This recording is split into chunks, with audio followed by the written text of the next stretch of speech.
I'm Melissa, pushing 48, and if you told me 5 years back I'd be running my own gig, I'd have laughed in your face. Life in the city is tough, tougher when you're single and hustling in a pet store, barely making rent.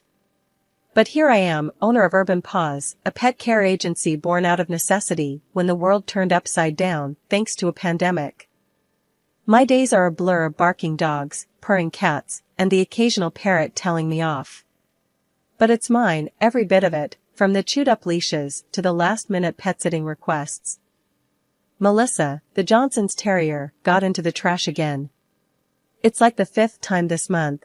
Liz, my right-hand woman and part-time fire extinguisher, announced as she stormed into my makeshift office, a broom in one hand and her phone in the other.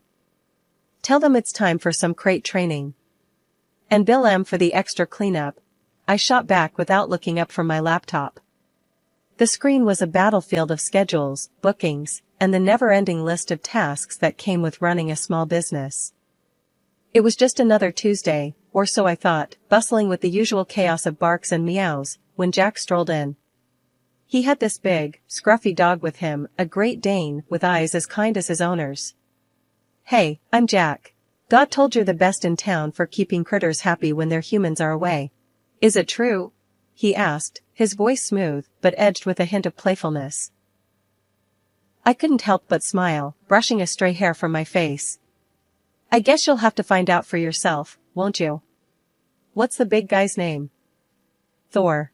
After the god of thunder, though the only thing he's striking is fear into the heart of my vacuum cleaner.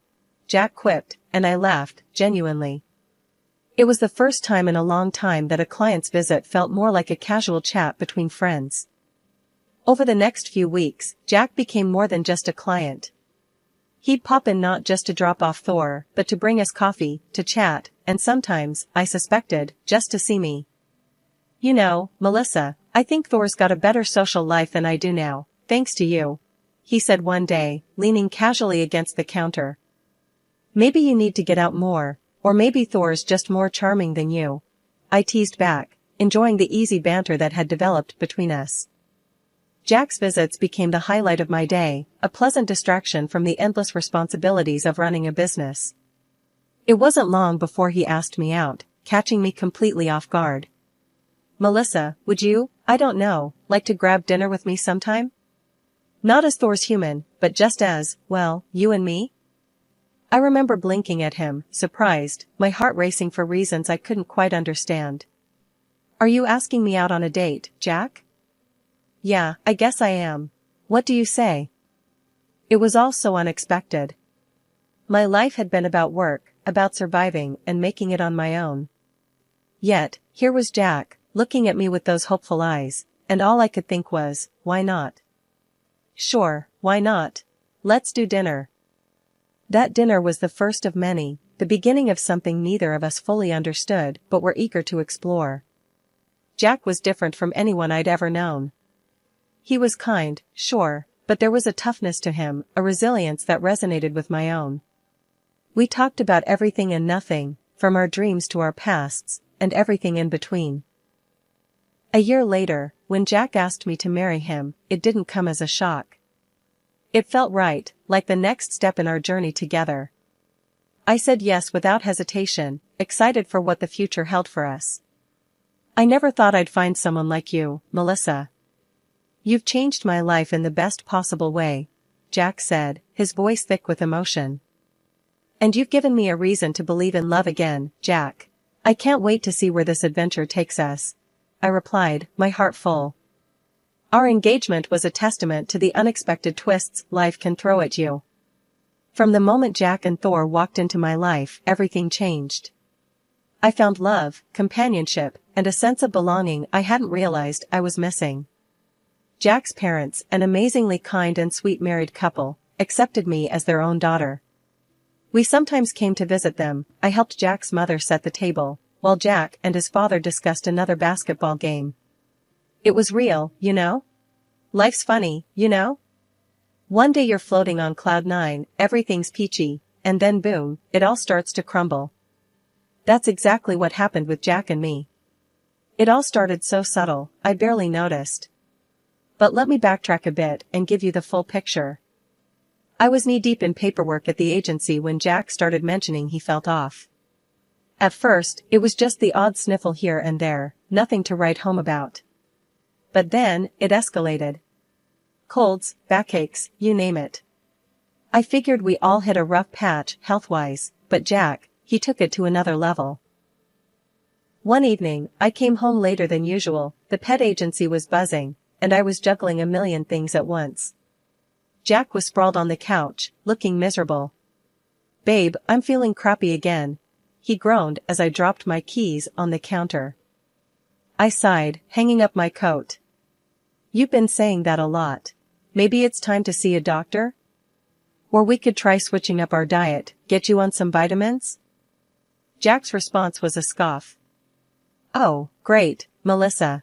That's just great. You think a few veggies and some pills are gonna fix everything? You just don't get it, do you?" I was taken aback. "Jack, I'm just trying to help. I'm no doctor, but sitting around moping isn't going to do much. You've gotta at least try." That set him off. "Try? You think I'm not trying? You have no idea what it's like. You're out all day, busy with your precious agency and those animals. When do you ever stop to think about me, huh?" His words stung. I was busting my ass, trying to keep our life together, keep the business running, and here he was, accusing me of not caring. "Jack, that's not fair. I'm working to support us, to build something. And I do worry about you, all the damn time." But talking to Jack was like talking to a brick wall. He just wouldn't budge. "Whatever, Melissa. Just leave me alone." So, I did. I retreated to our bedroom, feeling a mix of anger and helplessness. This wasn't the man I married. Where did that caring, understanding guy go? It felt like I was living with a stranger. The next few weeks were more of the same. Jack's health complaints became a daily soundtrack, and any suggestion I made was shot down. He was convinced that the world was against him, and I was the conductor. Our arguments became more frequent, more heated. It felt like we were speaking different languages. I suggested exercise, he accused me of being insensitive. I mentioned healthy eating, and he'd snap about me not understanding his pain. Frustrated with our nowhere conversations, I finally put my foot down. "Look, Jack, this isn't working. You need to see a doctor, get some real advice. Not just guesswork and internet crap." Jack was resistant, but exhausted. "Fine, Melissa. I'm tired, okay? Maybe it is just needing rest. But I'll go, for your peace of mind." So, 2 weeks later, I dragged him to the clinic, despite his reluctance. He went through all the checks, an MRI, the whole 9 yards. When we sat across from the doctor, awaiting the verdict, I held my breath. The doctor's words were a punch in the gut, but not the kind I expected. "There's nothing seriously wrong. A slight inflammation of a nerve, but with proper care and some physical therapy, you should be fine. You can work." I sighed, a mix of relief and frustration. "See, Jack? It's not as bad as you thought. We can work on this, get you back on your feet." But Jack, he wasn't having any of it. His face twisted in anger. "So, that's it, huh? You're happy now? You think I'm faking it? You just want me out of the house, working myself to death. You don't care about me, Melissa. You're heartless. All you care about is your damn money and business." I was floored. Here I was, trying to find a solution, and he was accusing me of the worst. "Jack, that's not fair. I'm trying to help. I want you healthy, not this. I care about us." But he wouldn't listen, wrapped up in his own narrative of neglect and accusations. And there I was, standing at a crossroads, wondering how love had turned into a battleground of wills. Life at home had become a marathon, one I hadn't signed up for, but was running every day. Work at the agency kept me chained till late, juggling clients and pet emergencies like a circus act. By the time I got home, the real work began. Jack's dog, Thor, needed walking, a task Jack conveniently forgot existed, So, I'd trudge through the neighborhood, leash in hand, trying to decompress from the day. Once back, the kitchen called my name. Cooking wasn't just about feeding us, it was my moment of zen. But with Jack planted on the couch, my zen often turned into a simmering pot of resentment. The apartment didn't clean itself either. While I scrubbed and sorted, Jack became part of the furniture, an immovable object glued to whatever screen caught his fancy. One night, as I balanced cleaning up after dinner with a mental list of tasks for the next day, I snapped. Jack, can you at least help out with the dishes? Or anything, really? My voice, usually calm, carried a sharp edge. He glanced up, the glow from the TV painting shadows on his face. Melissa, you know this stuff is your domain. I'm just not cut out for it. Cut out for it? It's dishes, Jack, not rocket science. We both live here. We should both contribute. The words tumbled out, fueled by exhaustion and frustration. He shrugged, a gesture that fanned the flames. That's a woman's job, Mel. My mom never had my dad lift a finger around the house. I stared at him, incredulous. The argument spiraled into familiar territory, me advocating for partnership, him retreating into outdated ideals. It was a merry-go-round of frustration, going nowhere. A month into this domestic deadlock, Jack dropped a bombshell. I'm not feeling well, Mel. Think I need to quit my job. Find something remote. His declaration hung between us, another layer of tension. Trying to keep the peace, I offered a solution. Why don't you work with me at the agency? There's plenty you can do from home. Handling applications, overseeing the staff remotely, managing payments. It could be good for you. His reaction was like I'd suggested he jump off a bridge. Feel sorry for me? Is that it? You think offering me a job is going to fix things? His voice was a mix of anger and something else, disappointment, maybe. No, Jack, I'm trying to help. We need 2 incomes, and this way, you can work at your own pace. It's not about pity, it's about practicality. My attempt at reason fell on deaf ears. By the time we hit what I'd call the breaking point, things between Jack and me were frostier than a freezer. I'm not one for drama, but living with Jack had become like walking on eggshells, covered in barbed wire. One day, I'm elbow-deep in work, scheduling appointments, and dealing with a no-show employee, when Jack calls me. He's at home, as usual, and his voice is dripping with that tone, you know, the one that says he's about to make your day even longer. Melissa, we're out of those organic chips I like. And grab some of that craft beer on your way back, would ya? He says, like he's doing me a favor by giving me errands. I press the phone against my ear, trying not to let the irritation seep into my voice. Jack, I'm swamped. Can't it wait? Or maybe you could pick them up. Silence. Then, you know I'm not feeling great, Melissa. Why do you always have to make things so difficult? Difficult, right. Because asking him to get off the couch is akin to asking him to climb Everest. I bite back a snarky retort and agree, because it's easier than arguing. By the time I get home, arms laden with groceries, including his precious chips and beer, the house looks like a cyclone hit it. Dishes piled up, laundry spilling out of the basket, Thor rushing for a walk, and there's Jack, planted on the couch, glued to the TV. I lose it. Jack, seriously? You couldn't have done some of this while I was out? He turns, eyes narrow. What's your problem, Melissa? I told you, I'm not feeling well. I'm standing there, groceries still in my hands, and I just start laughing. It's that, or cry. Not feeling well? Jack, the doctor said you're fine. This is just laziness. He stands up then, face red. You don't believe me? You think I'm lying about my pain? It's not about believing you, Jack. It's about trying, doing something. Anything. I'm practically pleading now, but he's having none of it. I didn't tell Jack's parents anything, for fear of upsetting them. We visited them occasionally, and they came to us with return visits. The issue of Jack's health was never raised during our conversations. It was surprising, because he loved to tell everyone about his well-being. But I didn't have time to think about it. Months dragged on, each day blending into the next with a sameness that was suffocating. Jack was still home, glued to the couch under the guise of looking for remote work. Health excuses became his shield against any form of employment outside the house. It was like living with a ghost who occasionally raided the fridge or flicked through channels. Then, out of the blue, he comes up with this grand plan. "Babe, Mom's birthday's coming up. I booked a table at Chez Fancy. You'll cover it, right?" His nonchalance about dropping a bomb like that was astounding.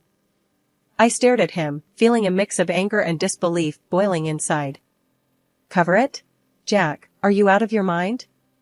You've not lifted a finger to contribute, and now you want me to shell out for an expensive dinner?" He looked taken aback, as if the thought that I would object was alien to him. "Come on, Melissa. It's for my mom. Don't you want to help make it special?" That was the last straw. Making it special doesn't mean throwing money at it, especially money you didn't earn. If you want to do something for your mom, how about you actually put in some effort? Cook her dinner. Invite her over. Show her you care without spending money we don't have. To my surprise, he caved. All right. I'll cook. It'll be great, you'll see."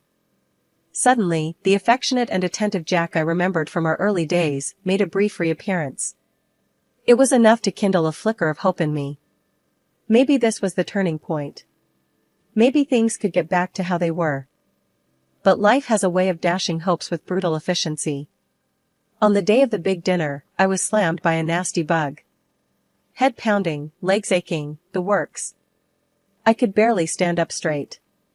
Leaving work early, I dragged myself home, dreading the evening ahead. Walking through the door, I found Jack exactly where I left him that morning, planted on the couch.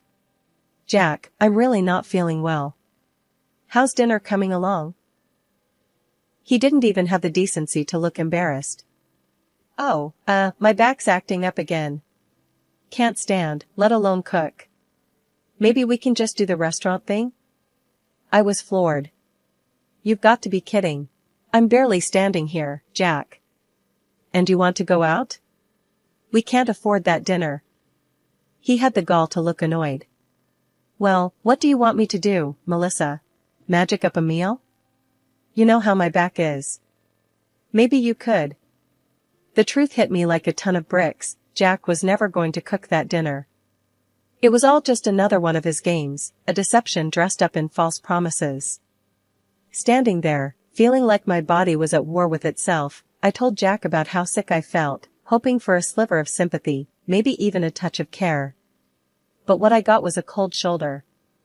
"If you're too sick to cook, then just stay home," he said, his voice void of any warmth. "I'll take my folks out to eat. Just give me the money for the restaurant." I was floored. The audacity, the sheer lack of empathy, it left me speechless. Arguing was the last thing I had the energy for. So, I swallowed my pride along with some antipyretic, hoping it would quell the fever enough for me to stand in the kitchen without passing out. I started on the main course, my movements sluggish, every stir of the pot a monumental effort. To make things easier, or so I thought, I ordered some snacks from the cafe down the street. But as I reached into the oven to pull out the casserole, a wave of dizziness hit me. I stumbled, catching myself on the edge of the counter, just in time. That's when Jack decided to kick me while I was down. "You can't even handle this, can you? I'm sick of it." His words were a punch to the gut, stripping away any pretense of concern he might have feigned earlier.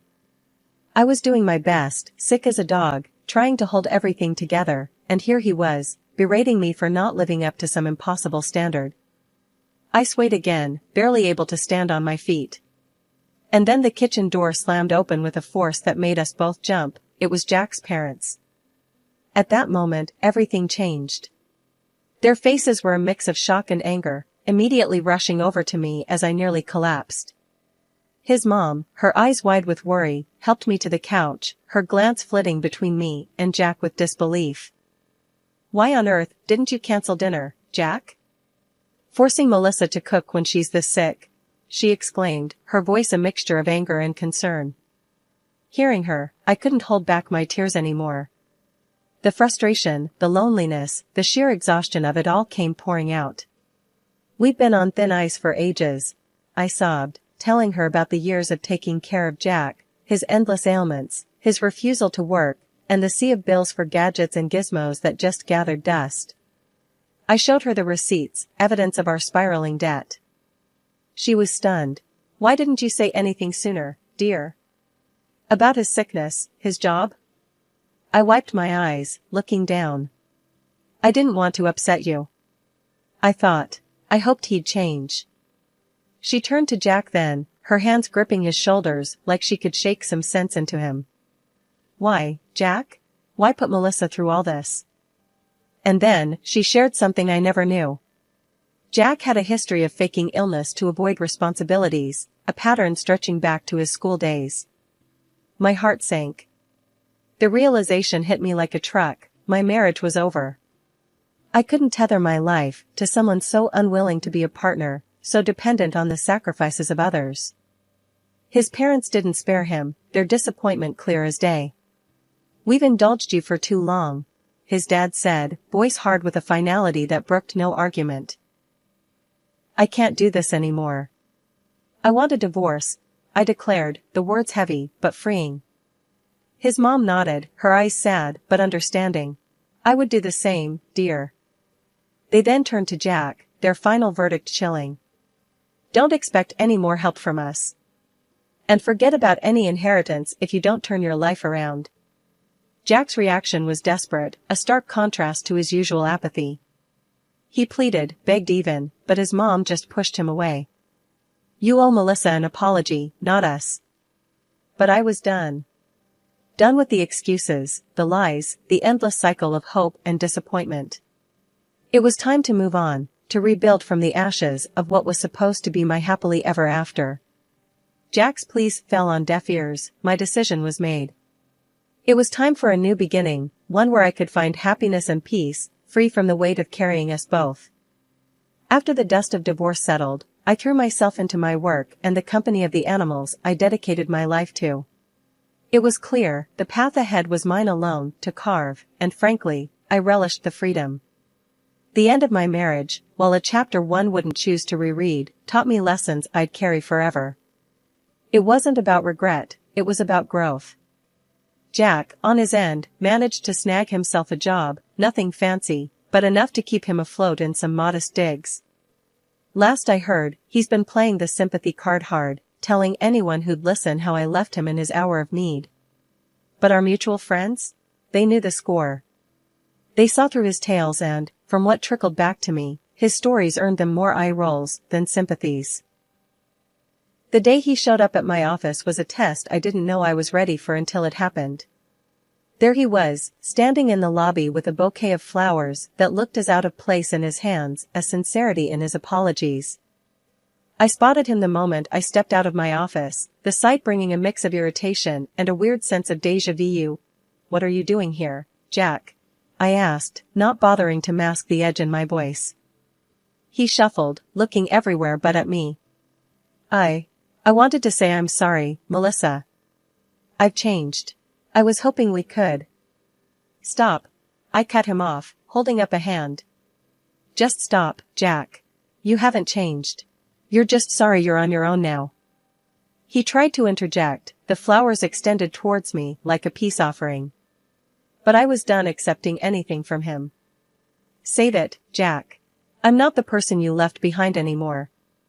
I've moved on. It's time you did the same." "But Melissa." "No. This is my place of work, my sanctuary. You don't get to waltz in here with a bouquet and expect everything to be all right." I stepped closer, my voice firm. "You need to leave, now." He looked like he might argue, but something in my stance must have told him it would be futile. With a final, lingering look, he turned and left, the door closing quietly behind him. Watching him go, I felt a wave of relief wash over me. It was confirmation, a sign that the life I was building was mine and mine alone, free from the shadows of a past that no longer had any hold on me.